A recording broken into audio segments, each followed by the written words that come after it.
La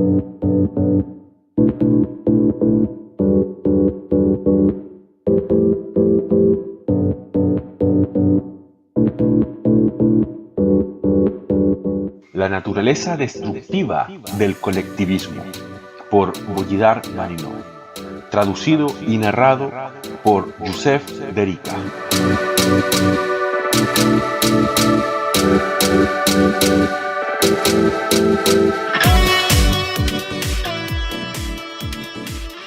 Bienvenido al episodio 76 de Axe to the Road Podcast, parte de War Room Production.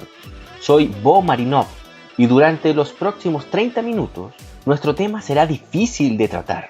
Un tema difícil, al menos en nuestra época en el occidente de hoy en día. Que las historias como las que vamos a escuchar suenan como si vinieran de una película de terror y no como si vinieran de la dura realidad del último siglo. Pero nos guste creer que son reales o no, son reales. El siglo pasado estuvo repleto de ellas, sobre todo porque en él proliferaron y dominaron políticamente las ideologías que producen tales historias. Yo personalmente viví parte de esa dominación política, aunque solo en la última década antes de que se desintegrara, por lo que solo vi los últimos vestigios de esas historias. Pero, sin embargo, la sociedad en la que crecí estaba totalmente condicionada y marcada por los frutos de estas ideologías y estas historias. Yo mismo tardé mucho en sacudir el impacto que tuvieron en mí mientras crecía. Pero no cometas el error de creer que tales historias están irreversible e irremediablemente en el pasado. Y no hay peligro de que ocurran en nuestros días, en nuestro suelo. La historia se mueve inevitablemente por la operación del Espíritu Santo hacia una mayor manifestación del reino de Dios en la tierra. Noten bien, en la tierra. Pero no hay garantía en la palabra de Dios de que Dios no visitará de vez en cuando trayendo las maldiciones del pasado sobre una nación que ha olvidado su pacto, nuevamente como una manifestación de su reino en la tierra. Una manifestación de un reino, después de todo, incluye sanciones legales contra sus enemigos. Historias como las que vamos a compartir y los principios de la ideología que las hizo posible son en realidad bastante comunes hoy en día, aunque en una forma menos llamativa, y hay muy poco que nos separa de tenerlas en sus formas plenamente desarrolladas. Después de todo, la naturaleza humana sigue siendo la misma, y sin la restricción de la gracia común de Dios, los hombres vuelven a convertirse en monstruos. La libertad nunca está más allá de una generación de la extinción, dijo Ronald Reagan en su discurso de toma de posesión como gobernador de California. Pero el principio se aplica a todo. No solo la libertad nunca está a más de una generación de la extinción. Los horrores de la tiranía, los gulag, las cámaras de gas, el holodomor, los prisioneros desollados vivos, los cristianos ardiendo como antorchas para los partidos del emperador. Nunca están a más de una generación de reaparecer si olvidamos la palabra y la ley de Dios. No puede suceder aquí. Ha sido siempre la predicción más común y menos exitosa en la historia de la humanidad.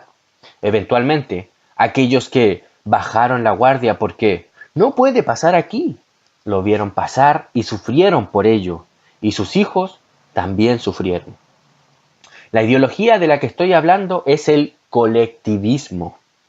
Ya hemos mencionado el colectivismo en anteriores episodios de Axe to the Road. Lo he mencionado en otros lugares, especialmente en relación con la doctrina del individualismo bíblico, es decir, el concepto de que ante Dios el individuo es una entidad moral legítimamente independiente. Independiente no en el sentido de que no dependa de Dios para su naturaleza moral, ni que no sea juzgado por Dios por sus acciones morales. Debe quedar perfectamente claro que ningún cristiano puede hablar de tal independencia, aunque las teologías del libre albedrío, pelagiana y arminiana, postulan un cierto nivel de independencia del hombre con respecto a Dios, especialmente en términos de su naturaleza moral. El significado de independiente Aquí es que la posición de pacto del hombre ante Dios no depende en modo alguno de su pertenencia a un grupo humano o colectivo, familia, iglesia local, entidad genética, étnica o nacional, estrato o estatus social, gremio profesional, partido político, etc. Mientras que la pertenencia o membresía en cualquier entidad o colectivo puede ser una causa secundaria o de inferior importancia, para tomar prestada la terminología de Calvino, para la voluntad de un hombre de obedecer a Dios o para su entrenamiento para las buenas obras, a fin de cuentas, Dios trata con el hombre de acuerdo a la posición individual del hombre delante de Dios, sin tener en cuenta a los colectivos de los cuales pudo haber sido parte. Esta comprensión del valor moral y el significado del individuo ha sido fundamental para la capacidad de la Iglesia primitiva de romper con las relaciones paganas o las tradiciones judías de su cultura inmediata. Todos los primeros edictos imperiales contra el cristianismo acusan a los cristianos de abandonar las tradiciones de sus clanes o grupos étnicos o ancestros. También fue central a las doctrinas de la Reforma. Y de ahí tenemos esta doctrina central de la Reforma, del derecho y deber del juicio privado, tan convenientemente olvidada hoy por todos los pastores que se dicen ser reformados. Ese individualismo fundacional de la fe cristiana contra cualquier grupo o colectivo, e incluso contra la iglesia institucional, fue expresado acertadamente por el obispo anglicano y teólogo y maestro reformado J. C. Riley, en las siguientes palabras: ¿nos contentaremos entonces con errar solo porque la compañía se equivoca? ¿Será nuestra compañía una excusa para nuestro error? ¿El que estemos equivocados en compañía de la Iglesia nos quitará la responsabilidad de nuestras propias almas? Seguramente es 1000 veces mejor para un hombre estar solo y ser salvo, que errar en compañía de la Iglesia y perderse. Es mejor probarlo todo e ir al cielo que decir, no me atrevo a pensar por mí mismo, e ir al infierno. Termina la cita. Es por esta razón que el movimiento para la reconstrucción cristiana, desde el principio, ha reconocido que la reconstrucción cristiana debe basarse en la conversión y convicción personal y en la santificación y propósito individual para que cualquier otro proyecto de reconstrucción cristiana tenga éxito. Los hombres no pueden hacer que sus familias estén en pacto con Dios a menos que estén individualmente en pacto con Dios. Las iglesias institucionales no pueden estar en pacto con Dios a menos que la gente en ellas esté individualmente en pacto con Dios primero, y solo a través de ese pacto, en pacto entre sí. Una nación no puede estar en pacto con Dios a menos que haya una masa importante de personas social y políticamente activas que estén cada una individualmente en pacto con Dios. No hay sustituto para el trabajo arduo y pesado de evangelizar y discipular al individuo. Tiene que hacerse para que se haga cualquier otra cosa en el reino de Dios. Y esta es la razón por la que un número tan desproporcionado de reconstruccionistas cristianos, incluso aquellos que no son ministros profesionales del Evangelio, tienen una historia de predicación en las calles, misiones extranjeras y evangelismo, o ministerios de activismo en las calles y antiaborto. Una vez que aprendemos a trabajar para convertir a los individuos, el resto es fácil. Las instituciones pueden ir y venir, pero un individuo convertido y disciplinado continúa convirtiendo y discipulando a otras personas toda su vida. Ver 2 Timoteo capítulo 2, versículo 2. Por supuesto, el trabajo no debe limitarse a convertir a los individuos. Debe continuar convirtiendo a grupos y naciones enteras en su estructura y leyes judiciales y corporativas. El individualismo no es lo mismo que el atomismo, donde todo lo que importa es la ética personal interna. Pero antes de que una sociedad se convierta, tiene que empezar por convertir a los individuos. Esta legitimidad del individuo como agente moral independiente siempre ha sido un serio problema para todas las religiones y filosofías paganas y para muchas enseñanzas heréticas en la Iglesia también, incluyendo las iglesias modernas en América, incluyendo la mayoría de los que se presentan como reformados. Para ser más precisos, el grave problema de es este. ¿Cómo permites que el individuo sea un agente moral, libre e independiente con su propia voluntad, aspiraciones y propósito individual, pero a la vez mantener a tu pueblo unido, obediente a la misma voluntad común, persiguiendo los mismos objetivos comunes y dispuesto y capaz de sacrificarse por causas que son mayores que las de cualquier otro individuo? El cristianismo bíblico no tiene tal problema. Tiene al Espíritu Santo, que puede obrar como uno y como muchos. Puede tener un plan primordial para la historia y sin embargo puede dividirse figurativamente, estamos humanamente hablando, en un número infinito de lugares habitables en los corazones de un número infinito de creyentes y guiarlos para que sirvan a su plan al mismo tiempo que mantienen a cada individuo como un agente moral libre e independiente, actuando por su propia voluntad libre, pero redimido. Pero las religiones e ideologías paganas y heréticas no tienen nada como el Espíritu Santo, que pueda asegurar una causa compartida y una acción común a través de grandes grupos de personas durante largos periodos de tiempo, mientras que permita la libertad del individuo. Una vez que el individuo se le da la libertad de ser un agente moral independiente desde una perspectiva pagana, el caos le sigue. Es por ello que el libertarismo, ideología política basada en la libertad del individuo, es odiado por todos los pensadores paganos y herejes, e incluso por los no cristianos que afirman ser libertarios. Eventualmente caen en alguna ideología del colectivismo. Y es por eso que Rosa John Rushdoony declaró que la teocracia es lo más cercano al libertarianismo radical que se puede encontrar. Pero más sobre esto en un episodio futuro. La libertad del individuo para ser un agente moral independiente puede llevar a solo dos resultados sociales.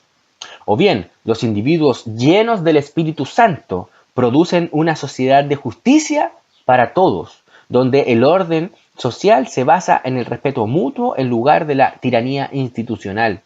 O bien, los individuos no redimidos siguen los deseos de sus propios corazones, llevando a la sociedad al colapso de la anarquía. Ambos resultados juntos son un poderoso testimonio de la superioridad de la fe cristiana sobre todas las demás religiones e ideologías. Así, cualquier ideología y religión que quiera rivalizar con el cristianismo tendrá que asegurar que los individuos en la sociedad no tengan la libertad de tomar sus propias decisiones morales o incluso identificarse como individuos libres. Toda ideología y religión pagana tendrá que encadenar a los individuos a un grupo o a una institución, y solo entonces permitirá que se definan en el contexto de ese grupo o institución. De lo contrario, no habrá medios efectivos de control. Y es ese el verdadero sentido pactal del colectivismo. Una ideología que somete a los individuos a la dictadura moral de los colectivos humanos y o de las élites, con el fin de reeducarles en peones obedientes. Donde los lazos colectivistas se han debilitado, el Evangelio siempre ha tenido un punto de entrada fácil. Lo he experimentado personalmente. La caída del comunismo, una ideología fuertemente colectivista, en Europa del Este en 1989 llevó a un significativo despertar de la fe cristiana en los años 90, llevando a una situación que está lejos de lo ordinario en la historia. Una generación más joven que es mucho más religiosa y abierta a discutir temas espirituales que sus padres. Y los padres, en gran medida, permanecen fieles a su ideología colectivista. En menor medida, lo he visto en mi trabajo misionero entre las minorías gitanas de Bulgaria, la cultura pagana más antigua y mejor conservada de Europa, que ha permanecido impermeable al cristianismo durante milenios, porque siempre ha sido colectivista. una sociedad de clanes fuertemente patriarcal, en la que el individuo está sometido al clan y a la familia. Y, como he señalado a menudo, el patriarcado es siempre hostil al cristianismo, incluso cuando pretende ser bíblico. La sociedad patriarcal gitana comenzó a desintegrarse incluso bajo el comunismo, bajo la presión de su rival colectivista, el comunismo, el colectivismo estatal contra el colectivismo familiar. Y las convulsiones sociales de la década de 1990 dieron algunos golpes aún peores. Esta disolución del carácter colectivista de la sociedad gitana fue lo que abrió la puerta para que muchos de nosotros, misioneros, entráramos y lleváramos el Evangelio a muchas personas comunes y corrientes que ahora son libres para pensar y actuar por sí mismas. El colectivismo, por lo tanto, siempre ha sido una herramienta social fuerte para la oposición al Evangelio y ha sido deliberadamente usado por los enemigos de Dios para ese propósito. Sin embargo, hacer que un individuo, por no hablar de muchos, pierda su individualidad y personalidad y se someta por completo a un sistema institucional de poder no es una tarea fácil. Está el espíritu que Dios ha puesto en cada hombre como parte de la imagen de Dios en él. Ese espíritu lucha contra cualquier control externo de otros hombres. En los hombres redimidos se expresa en una justa rebelión con el propósito de ser libre para hacer la voluntad de Dios. Piense en la resistencia de Moisés al faraón o la resistencia de David a Saúl. En los no redimidos se expresa en una rebelión egoísta para establecer la propia superioridad sobre los demás o simplemente para seguir los deseos del propio corazón. La rebelión de Jeroboam contra Roboam. Pero nótese, sin embargo, que incluso en este último caso, el Espíritu Santo estaba del lado de los rebeldes, no del lado de los poderes humanos. A los colectivistas modernos, especialmente en las iglesias modernas, les gusta descartar esa rebelión con las palabras «odia toda autoridad». La verdad, sin embargo, es que tal comportamiento no está motivado por el odio. Es el resultado natural de la imagen de Dios en el hombre, al igual que el trabajo y el espíritu empresarial y el deseo de conocimiento. Es cierto que tal obra natural puede ser retorcida éticamente por la imagen retorcida de Dios en los hombres no redimidos, pero aún así sigue siendo la obra natural de la imagen de Dios. El hombre es creado para estar libre de la dominación de otros hombres y para resistir a otros hombres. Está en su ADN, en sentido figurativo. Y tal instinto natural solo puede ser suprimido por una supresión completa de la imagen de Dios en el hombre. Por lo tanto, para que el colectivismo logre su propósito, tiene que suprimir la imagen de Dios en el hombre. Y esto aniquila completamente la individualidad y la personalidad del hombre.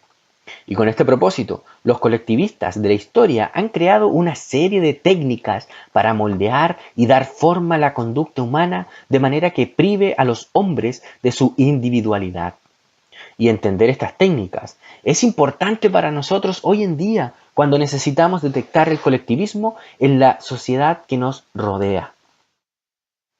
Voy a examinar varias técnicas principales tomadas de un libro de Bruno Bettelheim, titulado El corazón informado, autonomía en una era de masas. Bettelheim era un judío austriaco. Se graduó en filosofía e historia de arte en la Universidad de Viena en la década de los 30. Como en esa época el arte se veía enteramente desde una perspectiva freudiana, como una expresión del inconsciente, una licenciatura en historia del arte incluía múltiples cursos de psicología, muy freudiana, y naturalmente se consideraba también como una licenciatura en psicología. Cuando los nazis invadieron Austria en 1938, fue arrestado primero en Dachau y luego en los campos de concentración de Buchenwald. Menos de un año después, en un gesto de amnistía muy poco común, Hitler ordenó la liberación de varios cientos de prisioneros de los campos de concentración cuando cumplía 50 años. Bettelheim era uno de ellos. Sabía que la amnistía duraría poco e inmediatamente se subió a un barco a los Estados Unidos para reunirse con su esposa Gina, ya que que había emigrado antes. En los Estados Unidos pudieron construir una carrera como psicólogos y escribir varios libros, entre los que se encontraba The Informer Her, el libro que estamos analizando. El libro es un estudio científico sobre el conflicto entre la personalidad humana y el colectivismo de masas, basado en la experiencia de 10 meses que tuvo como preso en un campo de concentración en Dachau y Buchenwald. El siguiente es un resumen de las técnicas colectivistas de matar la individualidad. No lo he hecho yo mismo. Estoy usando el trabajo de otros autores que revisaron el libro de Bettelheim. Sin embargo, el resumen es correcto y concuerda con mi conclusión después de leer el libro, así que puedes tomarlo como algo con lo que estoy de acuerdo. Cuando escuchas acerca de las técnicas, notas su naturaleza pactal perversa. Todas tienen que ver con la naturaleza ético-judicial del hombre y todas ellas están tratando de destruir esa naturaleza y de pervertirla completamente. Bettelheim era un psicólogo freudiano, lo que significa que creía que las conductas humanas no son autoconscientemente éticas, sino solo subconscientes. Y, sin embargo, cuando observó interacciones en el mundo real, no pudo evitar ver la naturaleza ética del comportamiento humano.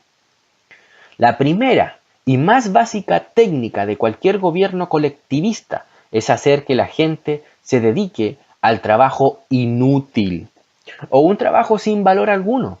Trabajar por el trabajo, no por los resultados.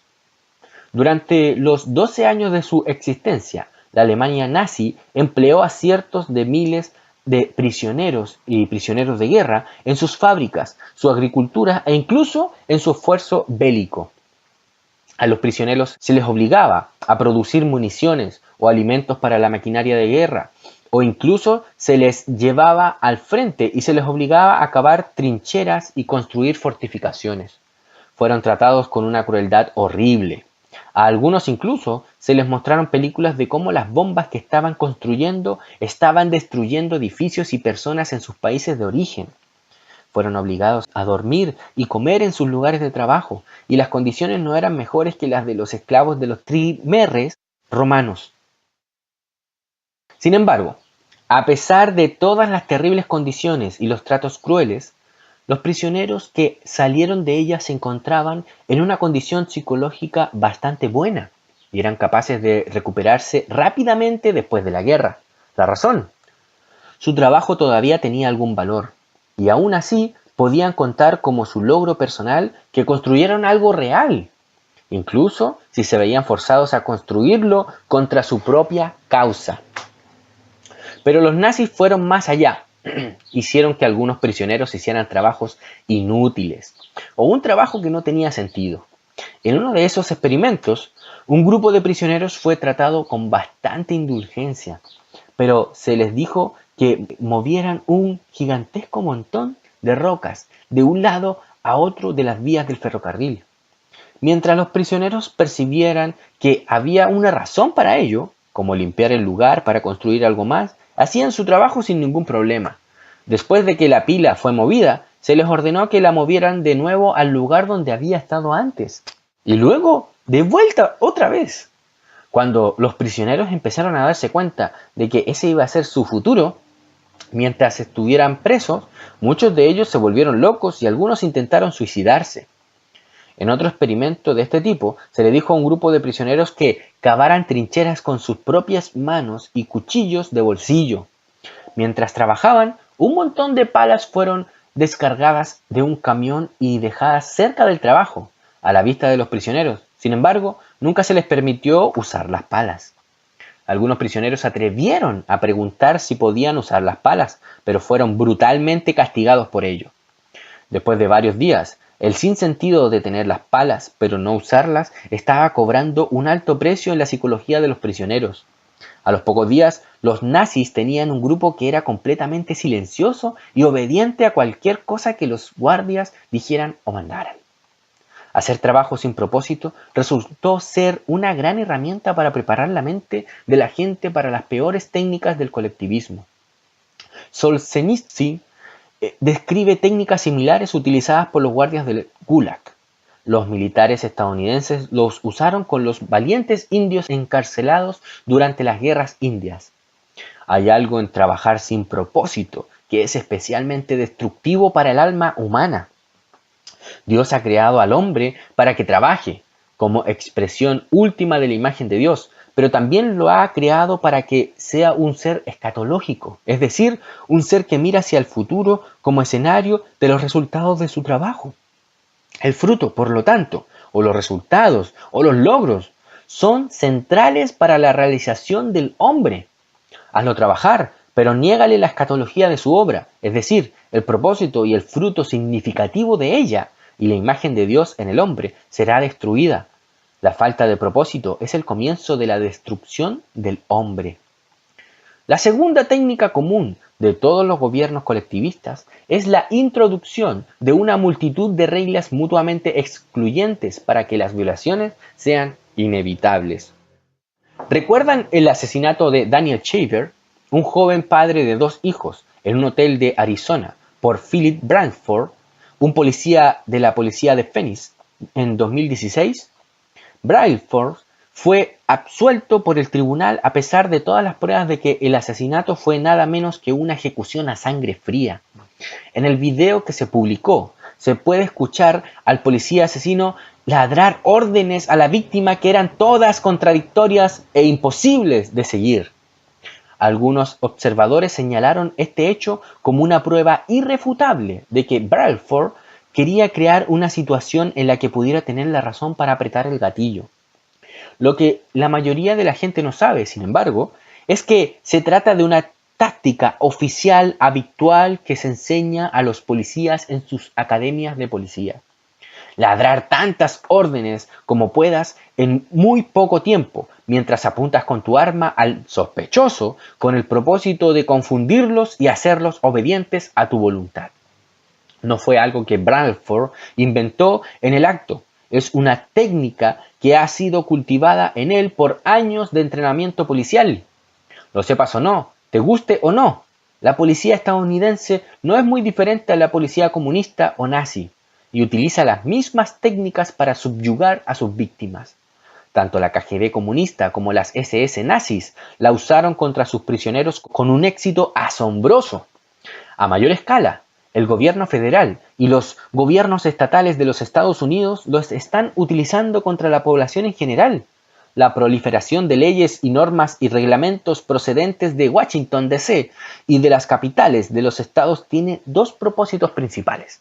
En primer lugar, hacer posible que los compinches de los funcionarios del gobierno se aprovechen de sus competidores políticamente menos protegidos. Y en segundo lugar, hacer que cada individuo sea culpable de algún delito o violación, con el fin de facilitar el control psicológico. Ya en la década de 1940, Ayn Rand llamó la atención sobre este fenómeno, la criminalización de toda actividad libre de una manera u otra, de modo que existe una razón oficialmente legal para mantener a todos los ciudadanos a punta de pistola. Por otra parte, los gobernantes pueden decidir quién recibe la gracia y quién es castigado como ejemplo para todos los demás. La razón por la que esto funciona es que el hombre, creado a imagen de Dios, es ante todo un ser moral. Su mundo está ordenado según la ética y la justicia, no según la belleza, la armonía, la conveniencia o cualquier otra cosa. Naturalmente, anhela un cierto orden moral, pero cuando está separado de Dios, no puede y no quiere tratar de encontrar su orden moral en Dios. Lo buscará en el colectivo.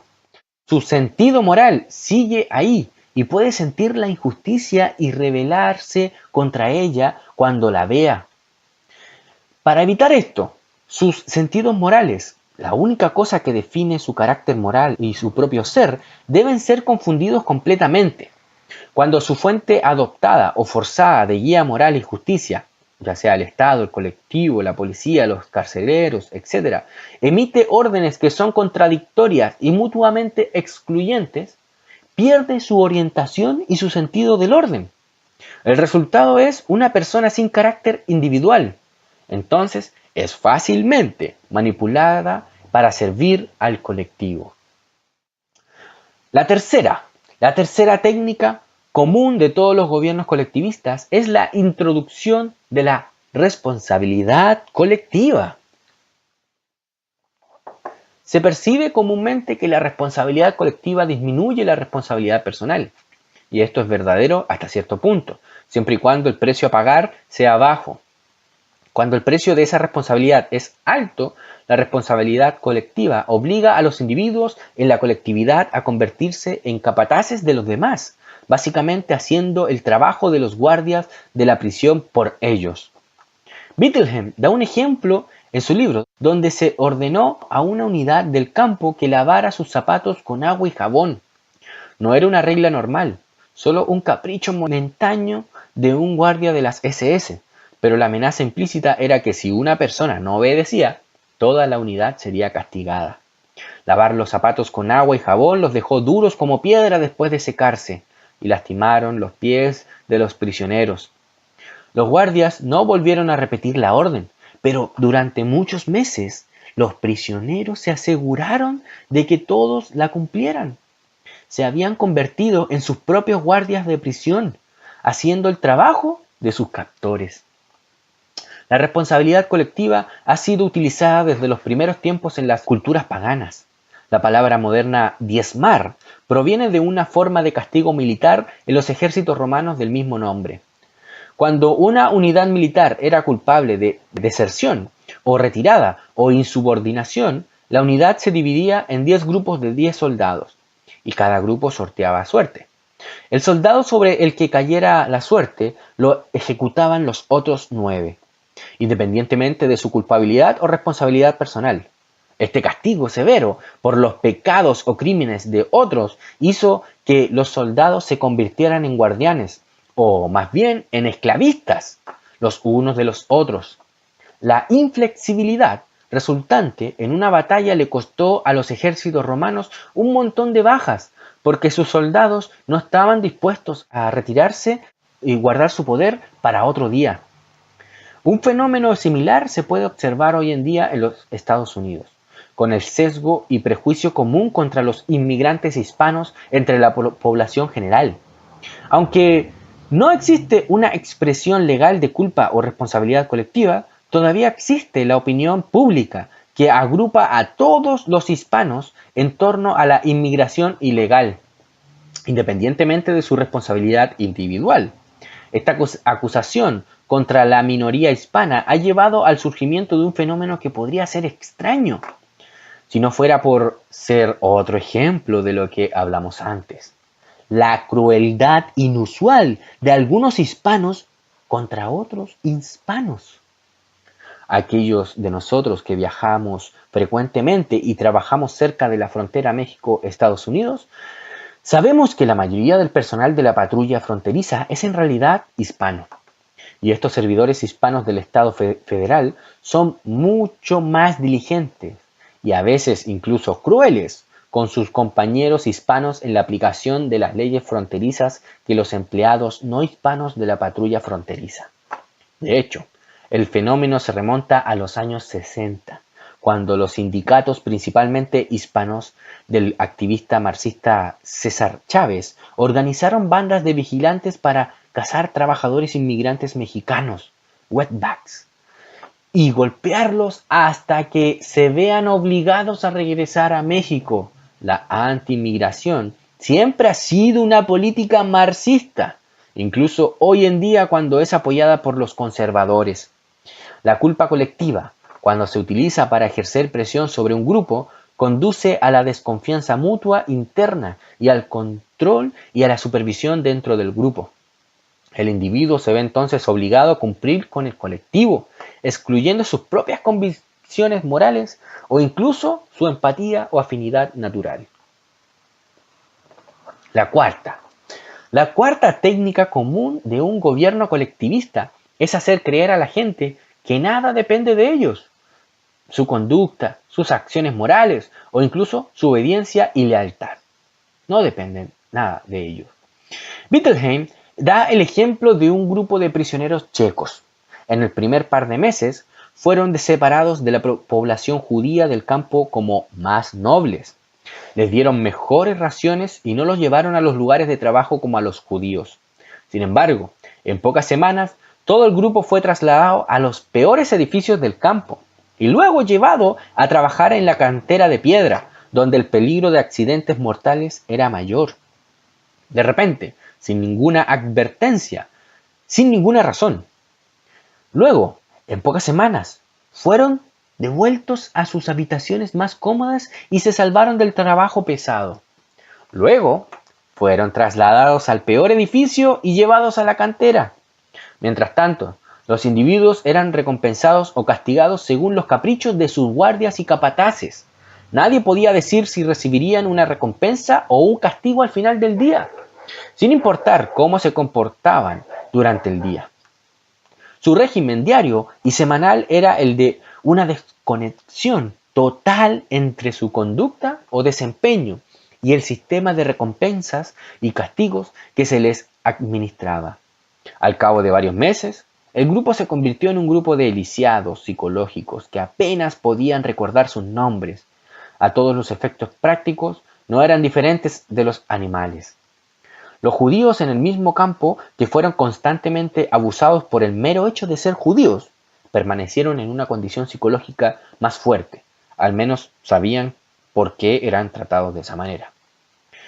Parte de la naturaleza del hombre como ser moral es su propensión a ver su propia vida e historia como una serie de sanciones por su conducta moral.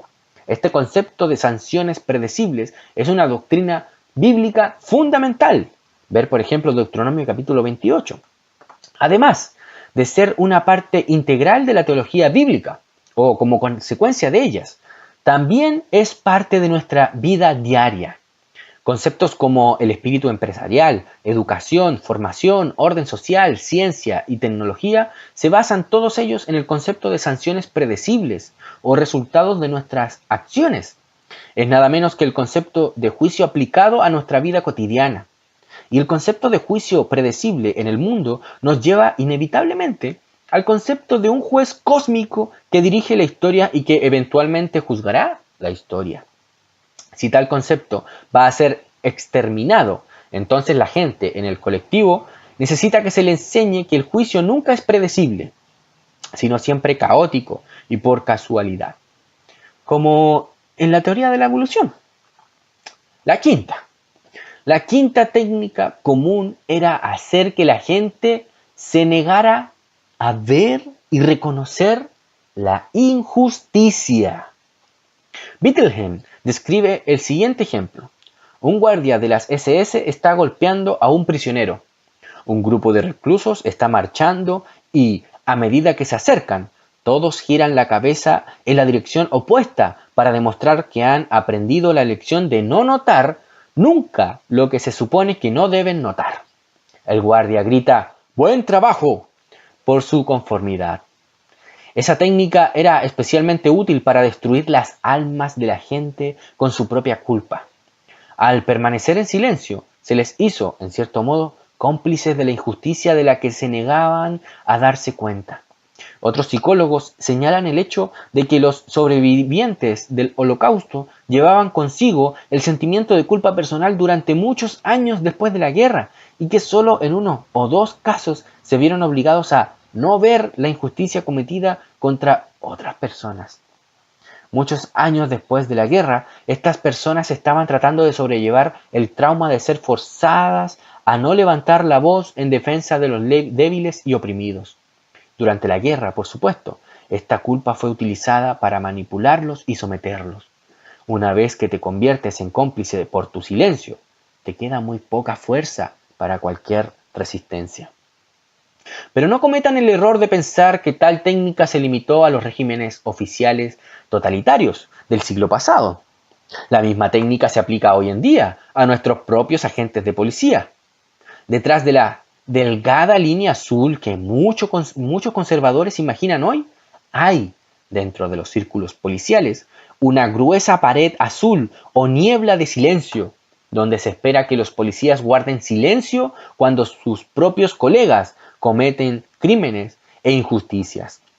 Esta semana fue el juicio de Jason Van Dyke, el policía de Chicago que disparó por la espalda y mató a Laquan McDonald, de 16 años. El jurado encontró a Van Dyck culpable de asesinato, algo inusual en un país donde casi todos los policías se salen con la suya. Lo que es más importante, sin embargo, es que Van Dyck no estaba solo cuando cometió el asesinato. Estaba rodeado por al menos de una docena de sus compañeros oficiales. A pesar de que la víctima nunca exhibió ningún comportamiento agresivo, ni uno solo de estos otros agentes hizo nada para prevenir el asesinato. Dejaron que sucediera y no hicieron ningún esfuerzo para detenerlo. La situación es la misma en todas partes. Los policías supuestamente buenos siempre se sientan y observan cuando sus colegas cometen crímenes. Nunca intentan detenerlos. ¿Por qué? Porque la misma política de nunca ver ni reconocer la injusticia se inculca a los agentes de policía desde el principio de su carrera policial. Los pocos policías que se han atrevido a impedir que otros policías cometan crímenes suelen ser víctimas de venganza interna. Otros simplemente son despedidos. En 2006, Cariol Horn, de la policía de Buffalo, intentó impedir que su colega Gregory Kwiatkowski asfixiara a un hombre esposado. Kwiatkowski le dio un puñetazo en la cara por su atrevido movimiento y más tarde fue despedido de la policía de Buffalo después de 19 años en el cuerpo, justo un año antes de que pudiera obtener su pensión. ¿Su violación? Se atrevió a darse cuenta y a reconocer que la injusticia fue cometida por otro policía y trató de hacer algo al respecto. Hay docenas de ejemplos de este tipo en todo el país. Es por eso que esos buenos policías nunca se materializan cuando los necesitan para evitar que otros policías cometan crímenes, porque la misma táctica colectivista está en juego.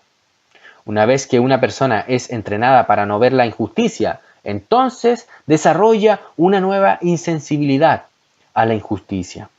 A partir de ahí, el paso es muy pequeño a la sexta técnica común de todos los gobiernos colectivistas: hacer que las personas transgredan todos sus límites morales y cometan injusticias por sí mismas.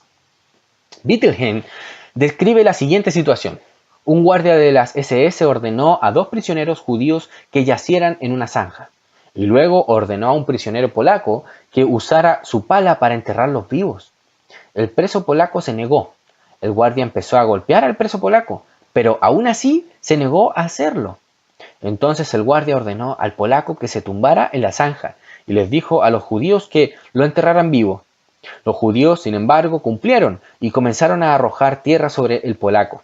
Justo antes de que estuvieran a punto de cubrirle la cabeza, el guardia de las SS los detuvo. Ordenó que el polaco saliera de la zanja y que los judíos volvieran a la zanja. Y ordenó de nuevo al recluso polaco que los enterrara. Esta vez cumplió. Ambos judíos fueron enterrados y murieron. Este requisito de que una persona rompa todos sus límites morales internos es típico de las estructuras de las pandillas y de la mafia. Cometer un crimen, generalmente algún asesinato sin sentido, es parte del ritual de iniciación en muchas pandillas. Es nada menos que una forma moderna de sacrificio humano. Como señala Rosa John Rushdoony, Moloch, el dios de los fenicios, no era un ser espiritual, sino una personificación del Estado centralizado.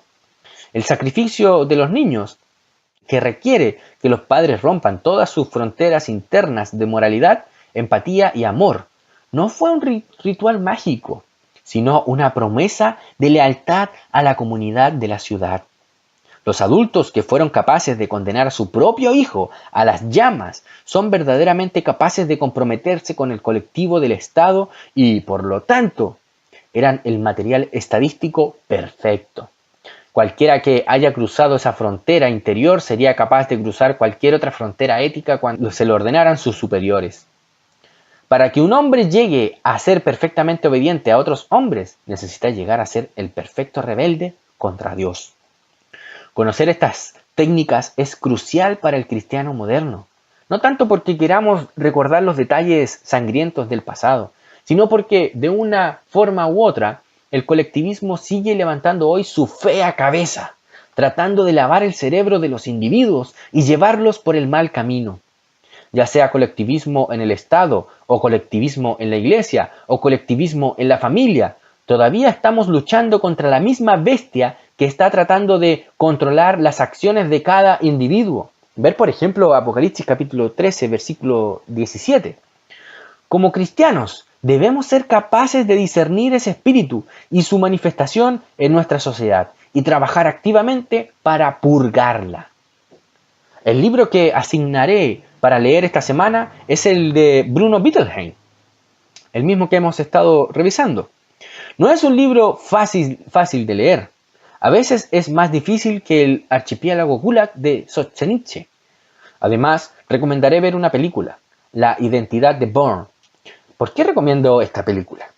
Porque tiene un tema filosófico subyacente muy importante, a saber, que incluso cuando un hombre está tan profundamente condicionado por la manipulación tecnológica para convertirse en la perfecta máquina colectivista obediente, todavía tiene sus sentidos morales y todavía puede triunfar sobre todo colectivismo. Es una buena película en este sentido, creo.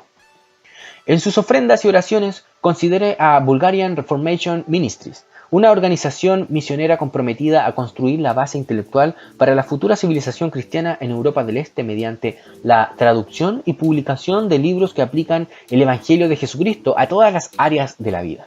Visite bulgarianreformation.com y suscríbase a nuestro boletín para descubrir cómo hacemos misiones de una manera práctica y completa. Y también, si usted encuentra nuestro trabajo importante, considere donar para más traducciones y publicaciones y otros proyectos educativos que tenemos. Que Dios los bendiga a todos.